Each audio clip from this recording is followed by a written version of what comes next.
കേരളത്തിലെ ഒരു ജനപ്രതിനിധിയെ മൂന്നാമത്തെ തവണ ബലാത്സംഗ പരാതിയിൽ, അതായത് മൂന്നാമത്തെ കേസിൽ പോലീസ് പരാതിയുമായി മുന്നോട്ട് പോകുന്നു, കസ്റ്റഡിയിലെടുക്കുന്നു. അർദ്ധരാത്രി KPM ഹോട്ടലിലെത്തി കസ്റ്റഡിയിലെടുത്തു എന്നുള്ള വിവരം പുറത്തുവരുന്നു. ഇന്ന് പുലർച്ചയോടുകൂടി ഈ വിവരം പുറം ലോകം അറിയുകയാണ്. പത്തനംതിട്ട AR ക്യാമ്പിലേക്ക് രാഹുൽ മാങ്കൂട്ടവുമായി അന്വേഷണ സംഘം പോയി അറസ്റ്റ് രേഖപ്പെടുത്തി എന്നുള്ളതാണ് ഏറ്റവും പുതുതായി ലഭിക്കുന്ന വിവരം. ഇപ്പോൾ പാലക്കാട് നിന്ന് ഗോകുൽ VS ആണ് ചേരുന്നത്. ഗോകുൽ, ആ ഹോട്ടലിന് മുൻവശത്താണുള്ളത്, KPM ഹോട്ടലിലാണുള്ളത്. ഗോകുൽ, 2 തവണ പരാതി വന്ന സമയത്ത് അന്വേഷണ സംഘത്തിന്റെ പരാതിക്കാരുടെ മൊഴിയെ സംബന്ധിച്ച് അന്വേഷണ സംഘം ഏത് രീതിയിലാണ് അന്വേഷിച്ചത് എന്നൊക്കെ സംബന്ധിച്ച് കോടതിയിൽ നിന്ന് ചോദ്യങ്ങൾ ഉണ്ടായിരുന്നു. അങ്ങനെ 2 കേസിലും രക്ഷപ്പെടുക എന്നുള്ള തരത്തിലേക്കാണ് രാഹുൽ മാങ്കൂട്ടം എത്തിയത്. അപ്പോഴാണ് ഗുരുതര കണ്ടെത്തലുകളുള്ള ഒരു ഇമെയിൽ സന്ദേശം അല്ലെങ്കിൽ ഒരു പരാതി എത്തുന്നു.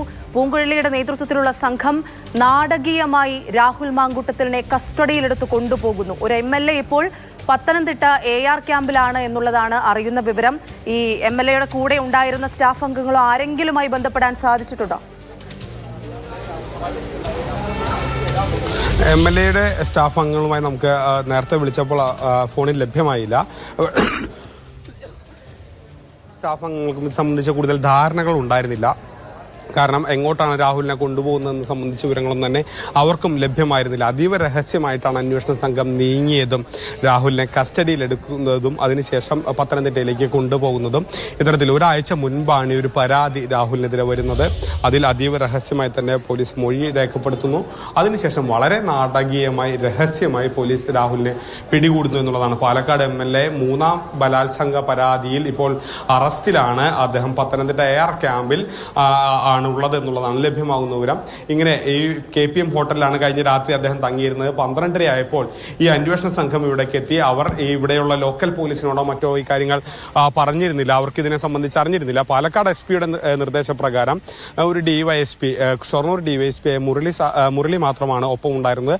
അദ്ദേഹത്തോടൊപ്പം എത്തുകയും അതിനുശേഷം ഇവിടെ നിന്ന് 2002 മുറിയിൽ നിന്ന് രാഹുലിനെ കസ്റ്റഡിയിലെടുത്ത് ഇവിടെ നിന്ന് പത്തനംതിട്ടയിലേക്ക് കൊണ്ടുപോവുകയും ചെയ്യുന്നു. അതിനുശേഷം മണിക്കൂറുകൾക്ക് ശേഷമാണ് രാഹുലിനെ അറസ്റ്റ് ചെയ്തു അല്ലെങ്കിൽ കസ്റ്റഡിയിലെടുത്തു എന്നുള്ള വിവരങ്ങൾ ലഭ്യമാകുന്നു. അല്പസമയം മുൻപ് അറസ്റ്റും രേഖപ്പെടുത്തി. ഏതായാലും 2 പരാതികൾ ഇതിനു മുൻപ് വന്നപ്പോഴൊക്കെ തന്നെ രാഹുലിനെ ഒളിവിൽ പോകാനുള്ള ഒരു അവസരം ലഭിച്ചു. പക്ഷേ ഇക്കുറി അതുണ്ടായിരുന്നില്ല. പോലീസ് അതിനു മുൻപ് തന്നെ അതീവ നാടകീയമായി MLAയെ കസ്റ്റഡിയിലെടുക്കുകയും അറസ്റ്റ് ചെയ്യുകയും ചെയ്തു എന്നുള്ളതാണ് നമുക്ക് കാണാൻ കഴിയുന്നത്. അതുതന്നെയാണ് ഇപ്പോൾ KPM ഹോട്ടലിന് മുന്നിൽ തന്നെയാണ് ഗോകുലുള്ളത്. അതേസമയം നമ്മൾ ദൃശ്യങ്ങളിൽ കാണുന്നത് പത്തനംതിട്ട AR ക്യാമ്പിൽ നിന്നുള്ള ഏറ്റവും പുതിയ ദൃശ്യങ്ങളാണ്. അവിടേക്കാണ് അന്വേഷണ സംഘം രാഹുൽ മാങ്കൂട്ടത്തിനെ കൊണ്ടുപോയിരിക്കുന്നത്.